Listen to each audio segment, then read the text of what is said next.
ShredMentor Challenge of the Day number 168. Today we're doing what I kind of think of as the 2-3-2-1 sequence. And we're going to be doing two sections of it, and it's sort of separated by one little sweep, which is a little tough to keep this whole thing flowing. But anyway, here's how it goes, and then we'll break it down.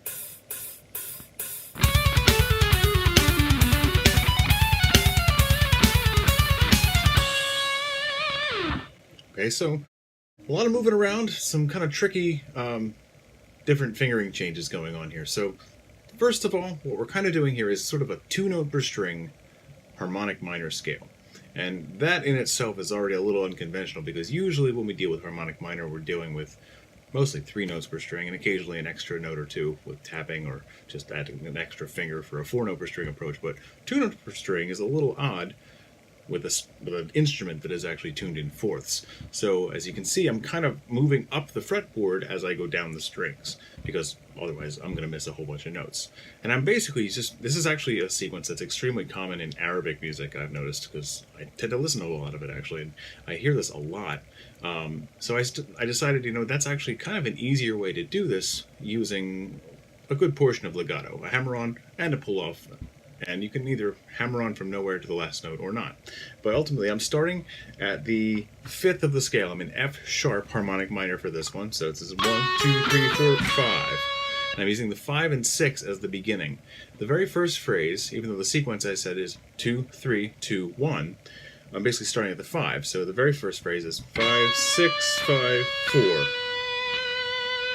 Okay, and basically it's just 2 notes, 2 notes, 2 notes, 2 notes, and then 2 notes. I'm kind of using my pinky as I go higher and higher because the stretch is getting a little wider. Alright, but basically it's the 5, 6, 5, 4. The next note down is 3, so it's 3, 4, 3, 2. And then it's the root note, so it's 1, 2, 1, raise that 7 there, so that's going to be the 15th fret.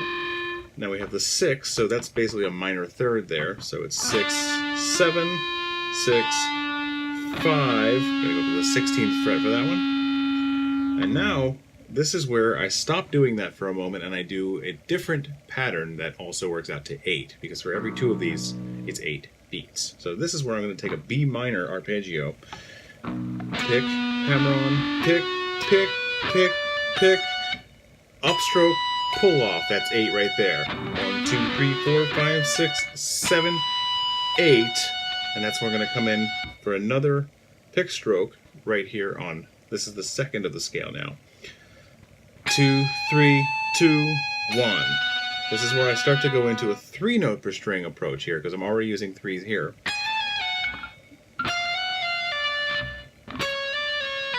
Okay, so that's 2, 3, 2, 1, 7, 1, 7, 6. So I'm kind of hitting the 1 here instead of over here next time. That's the 6. I'm going to the 5, 6, 5, 4. So I kind of did it again. Each time I hit the low note on this string, I'm going to end up hitting it in a different location on the next string. Alright, so we're at 5, 6, 5, 4. This is where I'm going to slide and then hammer back on and then go to my 2. So that's the 3, 4, 3, 2. Now we've got a string skip. And we're kind of going back to the 2-note per string thing for a moment. 5, 6, 5, 4. It's actually the first phrase, but we're doing it in a new location. Alright, now here's the really tricky part, is from there, with my ring finger down, I'm going to go with my pinky to the same fret, but on the first string. So we have another string skip, pull off, pull off. And I'm going to use my middle finger and finish there. So it's basically the 2, 1, 7, 6, 5. Well, this thing's just all over the place, obviously. So take it slow, take it a little bit of a piece at a time.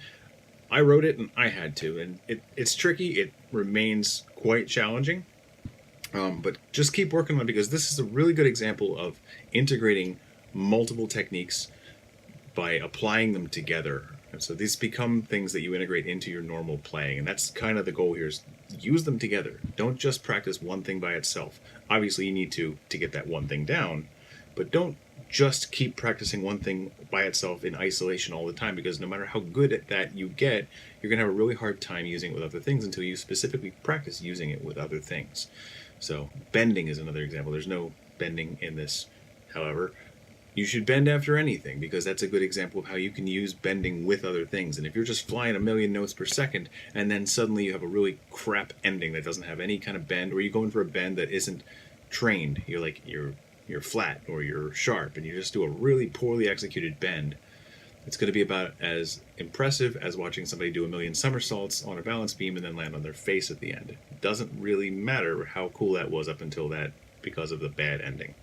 All right, so that's just one example of another technique you can kind of use together. But in this case, we're doing a lot of hammer-ons, pull-offs, using a 2-note per string approach, then a sweep, and then a 3-note per string approach with multiple locations of some of the same notes. But it's the same sequence, except for the sweep, all throughout the whole thing. But then we start string skipping, and then trying 2 notes per string again, and then the 3-note per string thing. And it's all over the place, and it's on purpose. Because really, it's all 16th notes. You basically have 3 measures of 16th notes in 4/4. Right, so I'm going to go ahead and play it through one more time, a lot slower than the first time, but notice the diagonal movement. I go up the frets as I go down the strings, and then I start to switch over to kind of multiple locations of those notes. So remember to keep the accenting going as you do this, but here's how it goes again.